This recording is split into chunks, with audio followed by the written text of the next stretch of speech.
409 پیپ در 2 ساعت روی اونس جهانی طلا، خروجی لایو ترید خصوصی استراتژی دیار پلاس، خدمت عزیزان دل در صفحه گوگل میت و بسیار بسیار نایه ورود و جذاب، بسیار بسیار نایه استاپ درجه 1 و به هیچ وجه از شروع سشن لندن که لایو را شروع کردیم به هیچ عنوان ما به سمت استاپ نرفتیم تا زمانی که تارگتمون را کاملا بگیریم و در مجموع 409 پیپ در دوشنبه 29 تیر ماه 1405 نوش جونتون و ادامه ویدیو رو کاملا میذارم که ببینید چگونه ما معامله گرفتیم و عرضم به خدمتون کسایی که مشتاق هستن با ما همکاری بکنن و تمایل دارن که در لایو تریدهای خصوصی ما شرکت بکنن، فهرست پخش رو ببینن بعد از این ویدیو، فهرست پخش لایو ترید خصوصی رو ملاحظه بکنن. مرد وثوق بود با خانم حقوردی در آیدی تلگرام گلدن 88 پیام بدید و رزرو بکنید برای مرداد ماه. بسم الله الرحمن الرحیم. با لایو ترید اونس جهانی طلا در خدمت شما هستیم در 29 تیر ماه 1405. بلا فاصله سریع معامله رو ست میکنم. معامله بای داریم و نزدیک به 2 ساعته که بنده دارم تحلیل میزنم که ببینم حرکت بکنه و ببینید و لذت ببرید از این ساعتی که داریم معاملات رو رصد میکنیم ما هم دیگه تا زمانی که به فول تارگت برسیم و بماند به یادگار برای کسایی که هنوز به این خانواده اضافه نشدن. ببینید من ناحیه ورود بسیار مهمی رو برام مد نظر دارم که ببینیمش. ناحیه 4018 دلار تا به ناحیه 4031 دلار.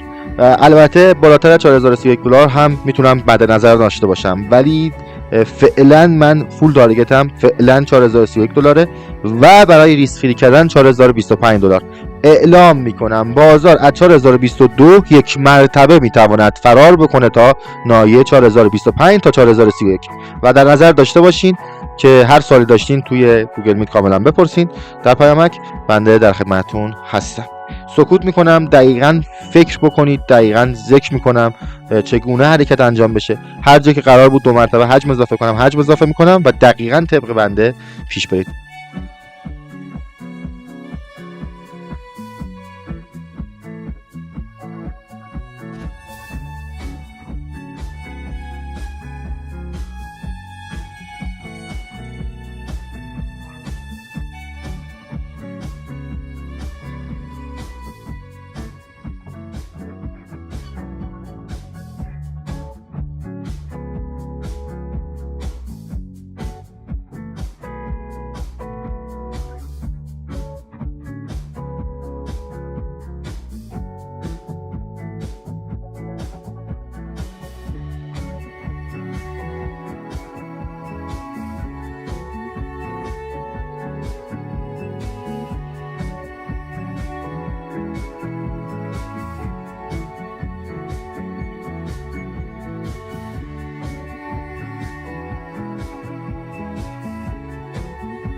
409 پیپ در 2 ساعت روی اونس جهانی طلا، خروجی لایو ترید خصوصی استراتژی دیار پلاس، خدمت عزیزان دل در صفحه گوگل میت و بسیار بسیار نایه ورود جذاب، بسیار نایه استاپ درجه 1 و به هیچ وجه از شروع سشن لندن که لایو را شروع کردیم به هیچ عنوان ما به سمت استاپ نرفتیم تا زمانی که تارگتمون را کاملا بگیریم و در مجموع 409 پیپ در دوشنبه 29 تیر ماه 1405. نوش جونتون.